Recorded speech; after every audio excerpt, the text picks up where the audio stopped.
everybody, Anthony Dodge, Mile Train Outsider, with a, I think, 3-part series that I'm going to call OBS from a Beginner for Beginners.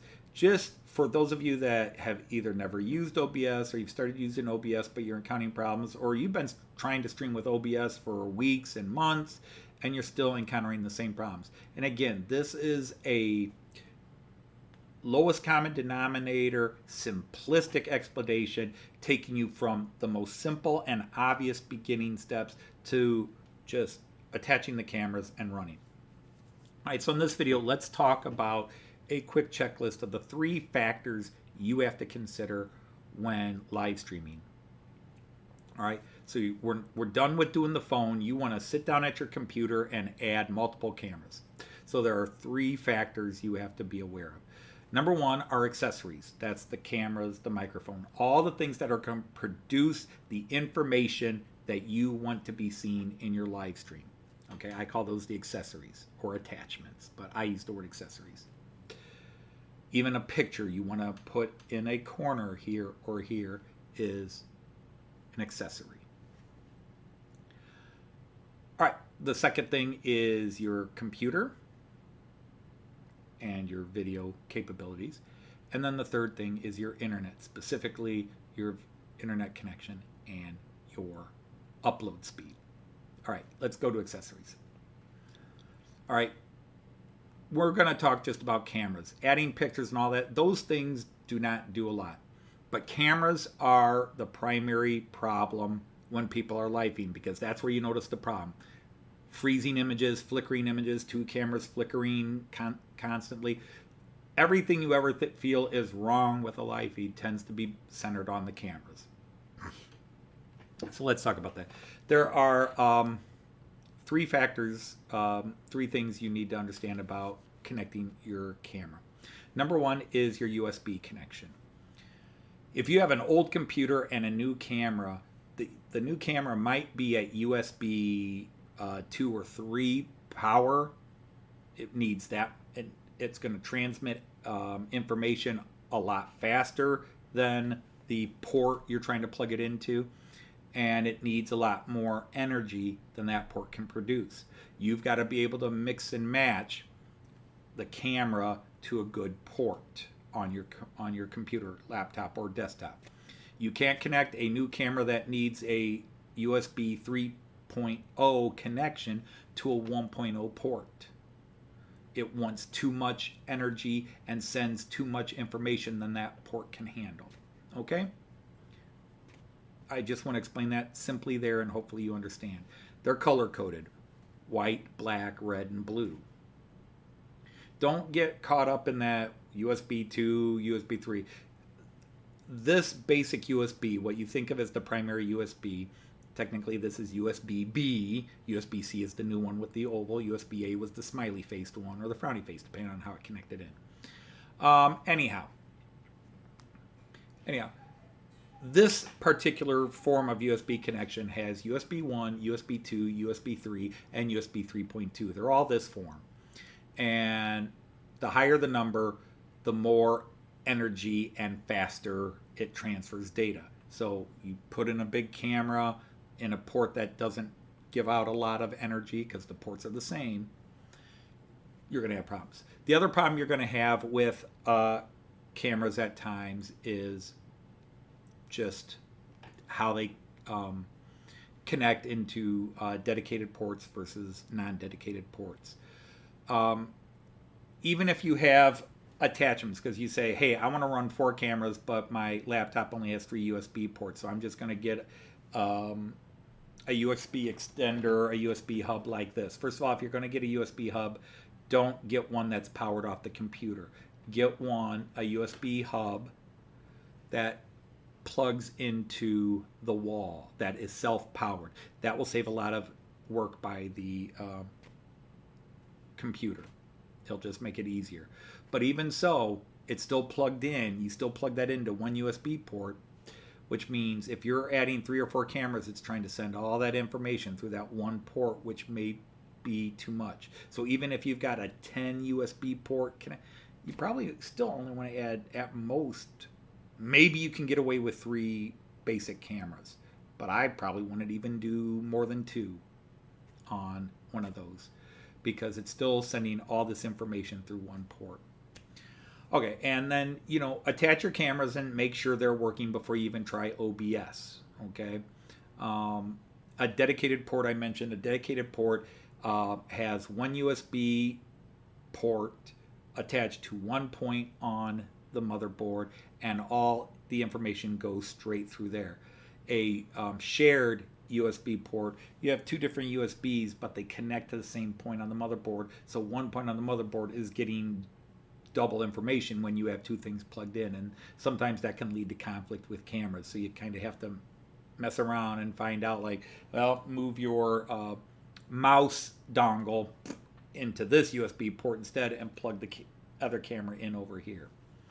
All right, that's mix and match test. Just make sure they all work using your camera app, everything else. All right, so, but be wary that you can have these problems. Understand the type of USB connections, and that especially old computers maybe can't handle new cameras. The new cameras with their higher definition usually need a USB 2 or a USB 3 port to transmit their signals correctly. All right, let's talk about your computer. So all your accessories produce information. That information is energy. First of all, your computer is powering all those cameras and everything else you're trying to open up. Every time you open up a file, that's energy being used by your computer. Your CPU does all that work. The more work you ask a CPU, the processor, to do, the more work you ask it to do, the harder it works and the less efficient it becomes. And so if you already have used OBS, you might be looking down in the corner and go, oh wow, my CPU, it says 71%. Well, when you're using OBS, you don't want your processor, definitely you don't want it over 75%, but really you'd want it nicely under 70%. That means your processor is working hard, powering the cameras, taking that digital information, interpreting that digital information, sending it off to OBS and the internet, and running everything you're trying to add into that. So now a good video card helps because it has its own USB ports and you can plug things into there, but also video signals tend to go through that video card instead of going straight through the processor.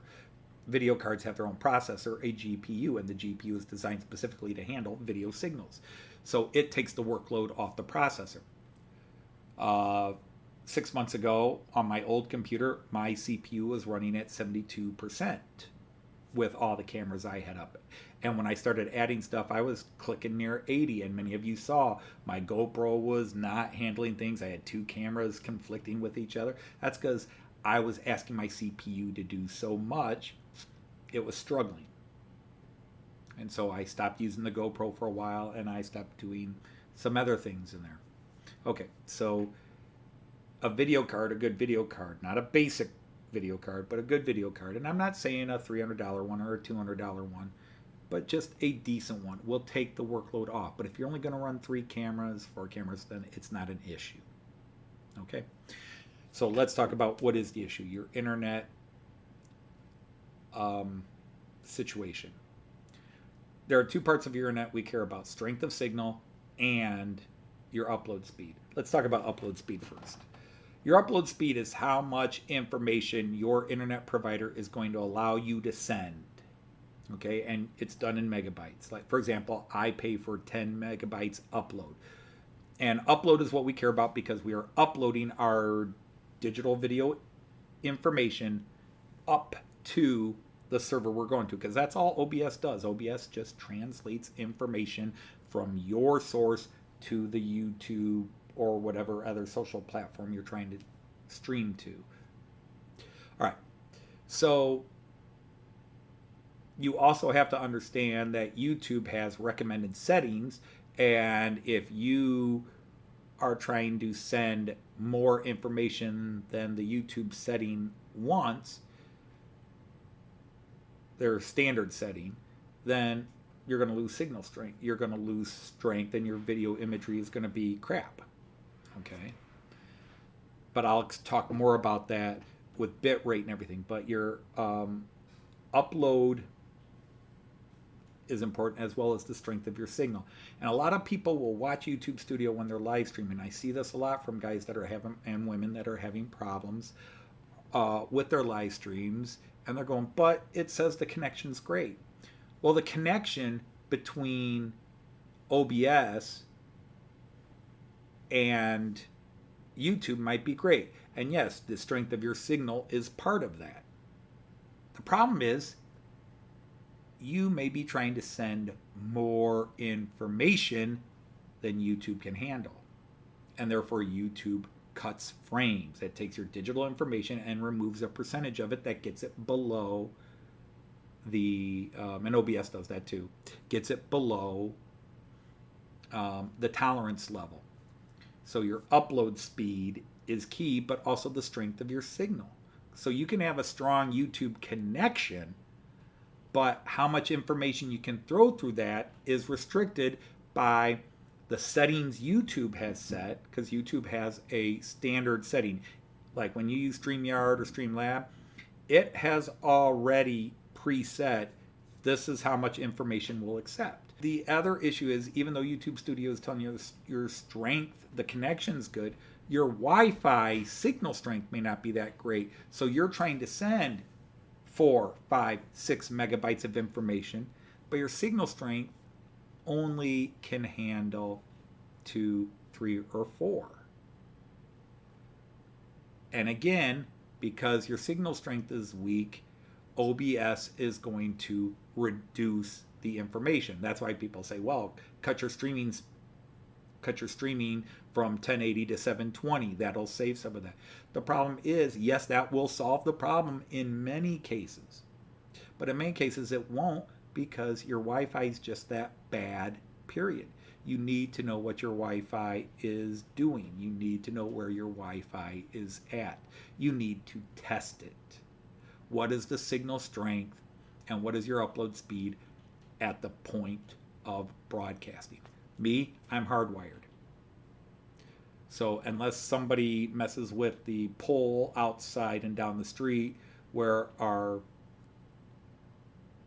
internet provider sends its feeders into our houses from, which happens now and then, or we have a power outage which causes my modem box to reset, and occasionally it resets to the original 5 I was paying for instead of 10 that I'm paying for now.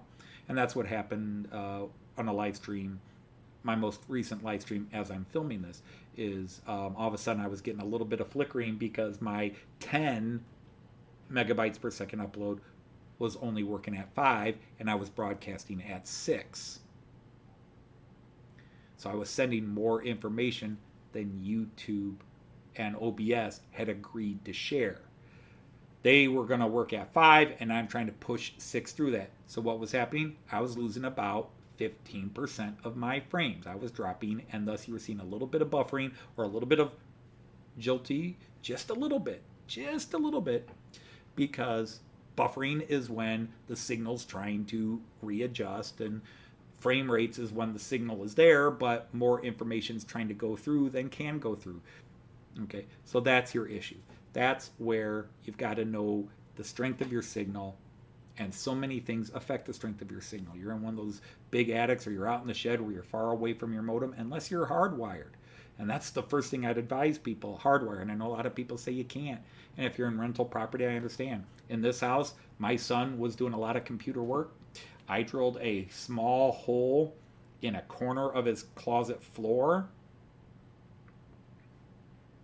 and I just ran a hardwire from the modem box along the old ceiling tiles I had down here, because we had removable ceiling tiles, and I just ran it across the top and then up that hole into his bedroom, and he was hardwired in, so he always had strong, stable internet. If there's a way you could do that in your home from your modem router box that your provider gives you, do it if there's any way possible. Obviously, if you're out in a shed, not as easy. So those are the 3 factors: the accessories, and making sure the connections are appropriate to what you're trying to do and that you're not overtaxing any particular port. Make sure your computer is not being overworked. And then you got to make sure your internet's up to snuff.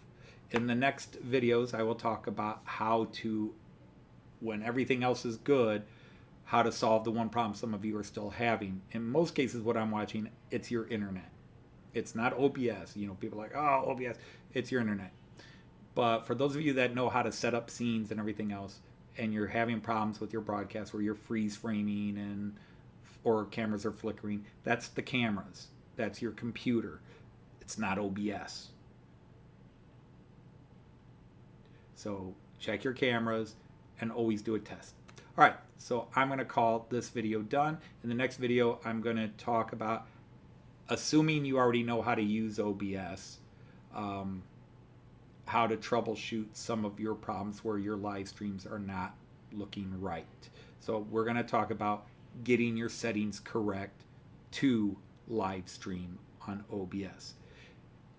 And again, that's only if the internet's not an issue.